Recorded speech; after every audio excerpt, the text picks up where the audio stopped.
En efecto, si se produce una división de una parroquia de verdadero nombre, ya sea fundada en tiempos antiguos o establecida por ley en la memoria más reciente, no puede haber duda de que es incorrecto que el obispo desatienda las prescripciones de los cánones. Pero los británicos generalmente no establecían esas misiones en las parroquias según la ley, por eso el Santo Concilio, propagando el nombre cristiano en 1866, decidió que el deber de celebrar la misa para el pueblo correspondía al obispo, porque la constitución de las diócesis británicas no es tal que se organicen en verdaderas parroquias. Por tanto, para la división de una misión simple, no deben trasladarse aquellas solemnidades legales que se establecían en el momento de la desmembración de las parroquias, tanto más cuanto que, por la naturaleza de las misiones y de las circunstancias particulares, puede haber muchas más y más leves causas que sugieren su división que las que la ley determina que deben hacerse. Que nadie insista en el parecido que ambos tienen entre sí, porque como la obligación de observar las solemnidades de la ley restringe la libertad de acción, no debe extenderse a causas similares. Dado que las leyes generales de la Iglesia nada dicen sobre esta materia, es necesario que sea válida la autoridad del Consejo Provincial de Westminster, cuyo decreto es el siguiente: si la necesidad o utilidad del pueblo fiel lo requiere. Así las cosas, respondemos a la consulta propuesta, está permitido a los obispos dividir las misiones, observando la forma del Santo Concilio de Trento, en cuanto a las misiones que verdadera y propiamente se llaman parroquias, en cuanto al resto, de acuerdo con la forma del primer sínodo provincial de Westminster. Pero cuanto mejor sea la misión que ha de dividirse y se atienda a sus servidores, queremos y mandamos que se solicite también la opinión del rector, que ya hemos aceptado como loablemente establecida en la costumbre, que si la misión es administrado por religiosos, deberá ser oído el prefecto de la orden, salvo el derecho de recurso, si la materia lo requiere, del decreto episcopal a la Santa Sede solo en devolución.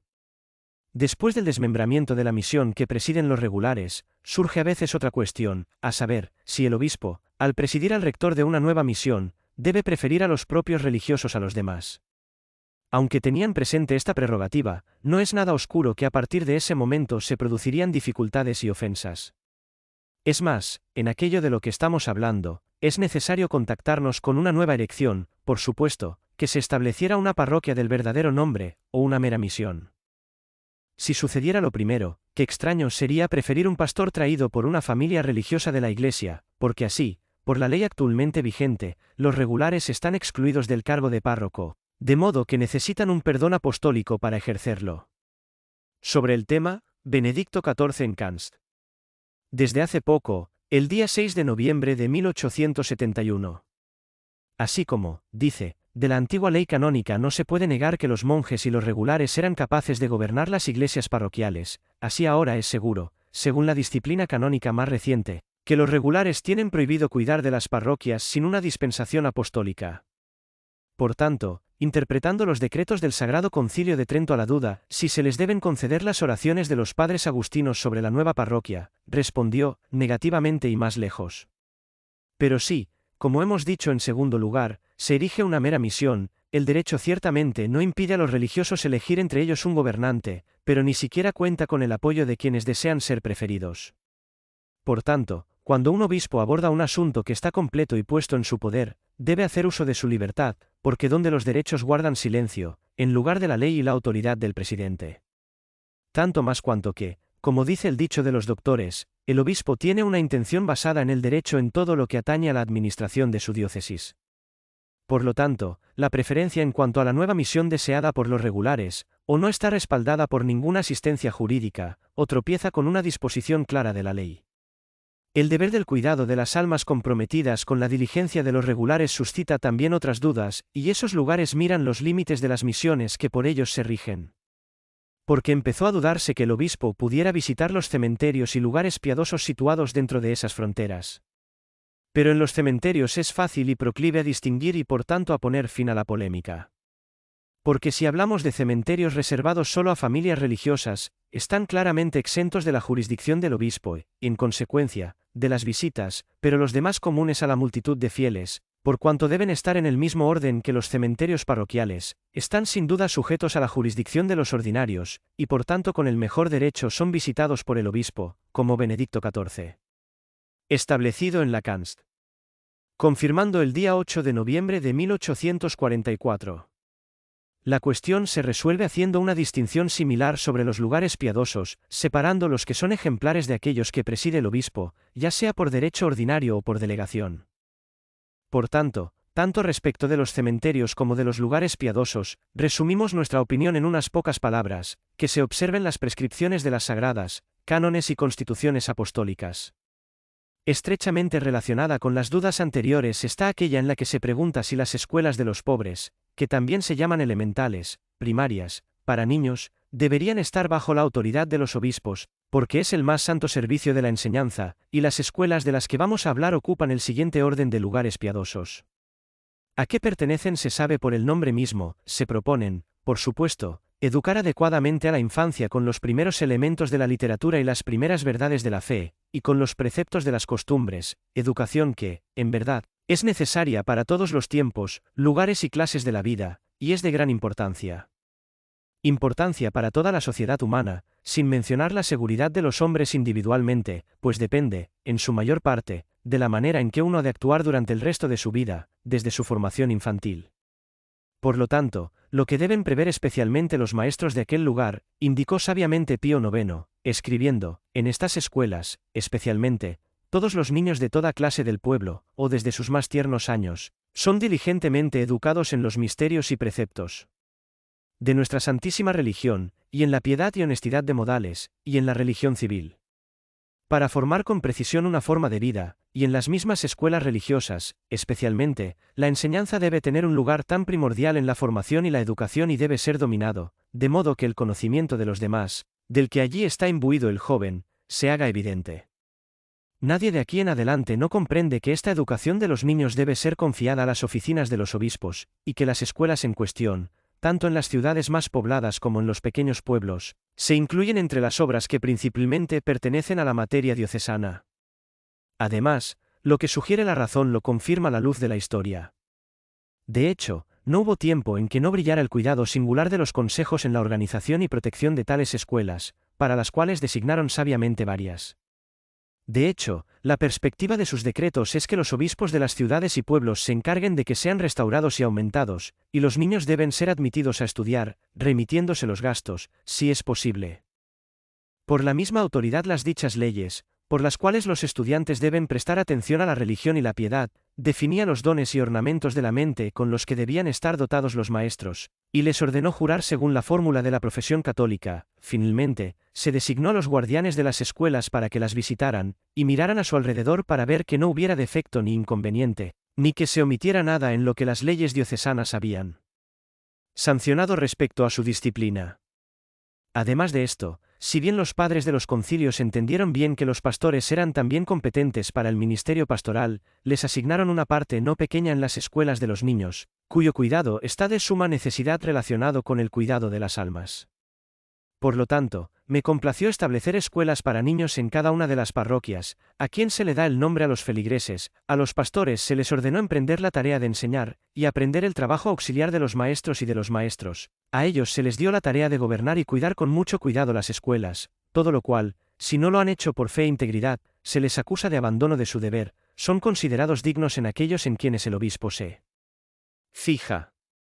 Los argumentos, por tanto, de las razones y de los hechos solicitados, son que las escuelas, que llaman pobres, deben ser contadas con las instituciones diocesanas y parroquiales por la derecha principal, y por esta razón los obispos de los británicos, hasta esta época, tanto en las misiones seculares como en las regulares, han estado acostumbrados a visitarlos bajo su autoridad.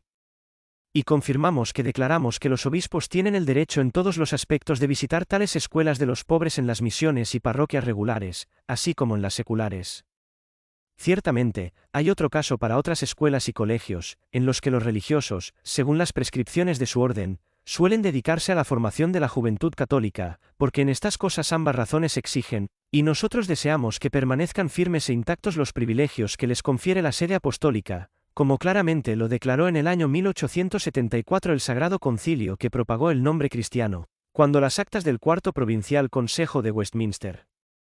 Aunque la cuestión está en el vado en lo que respecta a las escuelas y colegios regulares ya establecidos, todavía está al borde del abismo si se trata de erigir otros nuevos.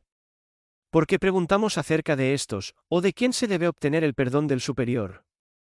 Además, Como esta duda está más extendida y se extiende también al establecimiento de iglesias y conventos, abarcamos todo esto dentro de los límites de una sola pregunta y juicio. Y aquí nos encontramos por primera vez con las antiguas decretales, en las que se advierte que nadie debe instituir nada de este tipo sin el permiso especial de la sede apostólica. Posteriormente, el Sínodo de Trento prohibió cualquier obra del mismo tipo, sin el permiso del obispo en cuya diócesis se van a erigir, habiendo sido obtenido previamente, por decreto del concilio. Sin embargo, no se derogaron las leyes anteriores, debiendo obtener el perdón de la sede apostólica. Por lo tanto, cuando Huberius se ocupaba esporádicamente del asunto, Urbano VIII, con la intención de corregir una mala costumbre, desaprobó obras tales como las que se hacían sin el perdón del obispo, así como las que se hacían bajo su sola autoridad, y decretó que las leyes de los antiguos cánones, junto con las del Concilio de Trento, debe conservarse íntegramente para la posteridad. Inocencio X también miró esto en Constitud. Se estableció en días del MCLI de octubre, por el cual ordenó que nadie de las familias regulares asumiera o fundara nuevas casas o lugares de cualquier clase sin el permiso especial de la sede apostólica. Por eso la opinión común hoy, favorecida por la autoridad de sentencias aquí y allá, es que no está permitido a los regulares, tanto dentro como fuera de Italia, fundar nuevos monasterios, conventos o colegios, solo con el perdón del obispo obtenido, sino también la posibilidad de solicitar el perdón a la sede apostólica. Siguiendo los mismos pasos, el Santo Concilio, propagando el nombre cristiano, decidió muchas veces que el permiso de la sede apostólica y del obispo o del vicario apostólico para erigir iglesias y colegios, incluso en las misiones donde los religiosos tienen casa y sede, es absolutamente necesario. Por estas razones, pues, respondemos a la pregunta del propósito, no está permitido a los miembros religiosos establecer nuevas sedes, erigiendo nuevas iglesias, o abriendo conventos, colegios, escuelas, a menos que hayan obtenido previamente el permiso expreso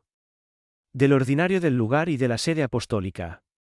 Por supuesto, normalmente se hace una pregunta más precisa sobre si estos dobles indultos deben obtenerse, o si no, se propone un trabajo completamente nuevo para las familias regulares, pero desea convertir las cosas que se instituyen en otros usos.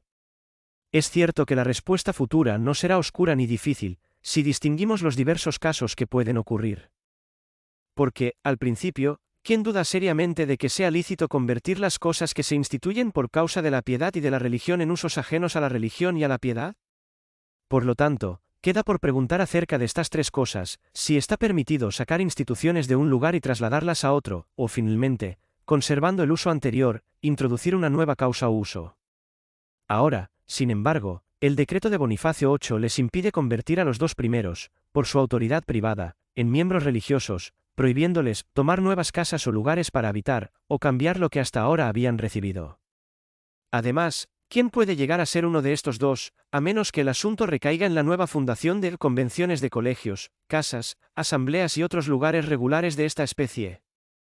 Y Urbano VIII, por la constitución del Romano Pontífice, prohibía que esto se cumpliera, a menos que se observara en todos y por todos la forma de los sagrados cánones y del Concilio de Trento. Por lo tanto, queda una cosa por discutir: si, conservando el uso anterior, se puede añadir una nueva causa o uso. Entonces es necesario insistir más en el asunto y considerar cuidadosamente si la introducción de otro uso apunta a la administración interna y a la disciplina doméstica, como si se estableciera un aprendizaje o un colegio para los estudios de los miembros más jóvenes del convento. Si se sobrepasan los límites de la administración interna, por ejemplo, si se restringe una escuela o una universidad que estaría abierta incluso a personas de fuera. Evidentemente, si ha excedido dichos límites, la cuestión vuelve a cualquiera de aquellos que Bonifacio VIII y Urbano VIII tienen prohibido hacer a voluntad, como hemos dicho. Pero si el cambio está contenido dentro de los límites de la disciplina interna, los regulares seguramente harán uso de su derecho, a menos, tal vez, que las leyes de la fundación se interpongan en el camino. De lo cual, considerado en detalle, se concluye claramente: no está permitido a los religiosos convertir lo instituido en otros usos sin permiso expreso de la sede apostólica y del ordinario del lugar, a menos que se trate de conversión. La cual, salvo las leyes de la fundación, se refiere al gobierno interno y a la disciplina regular. Pasamos ahora al capítulo de la controversia en el que se discutían los bienes temporales de las misiones.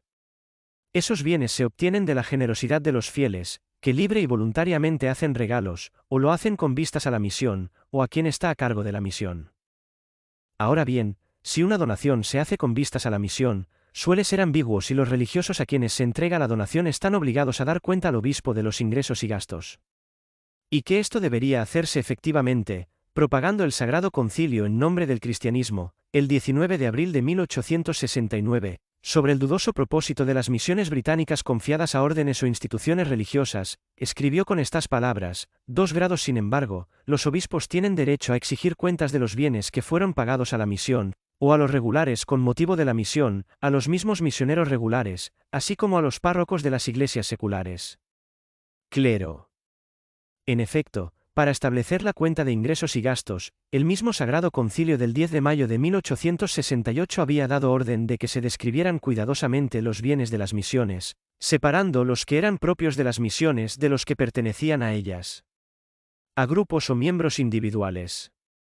De hecho, no hay nada en estas decisiones o preceptos que no concuerde con las doctrinas más populares del Common Law. Porque cualquier ofrenda dada a un sacerdote o a otro líder de la Iglesia con vistas a una causa piadosa es a su vez adquirida para una causa piadosa. De esto se sigue que quien ha recibido la cosa o dinero ofrecido está en lugar de administrador, cuyo deber es desembolsarlo según la mente y consejo del benefactor. Dado que corresponde al administrador completar la contabilidad de sus actos y rendir cuentas a aquel cuyos asuntos se han realizado, por lo que el párroco o el rector de la Iglesia no puede prescindir de dar razones al ordinario del lugar, cuya jurisdicción y protección de las causas piadosas. Pero las misiones de que hemos hablado pertenecen por pleno derecho al obispo, a ello, por tanto, es necesario exponer los motivos recogidos ante cada una de las ofertas. Esto tampoco queda invalidado por el hecho de que Urbano II en el Concilio de Claremont, y otros romanos pontífices posteriores a él, decretaron en cuanto a las iglesias parroquiales, en cuanto a las temporales relacionadas con los monasterios, los vicarios están obligados a responder ante los obispos del cuidado del pueblo, pero no así respecto de las temporales, ya que están sujetos a su monasterio, de hecho, independientemente de la razón histórica de la que procedió la disposición de la ley. Y se ha comprobado que, en esos decretos pontificios y cartas de apelación temporal, se entienden los frutos del beneficio y los ahorros que se adhieren al beneficiado.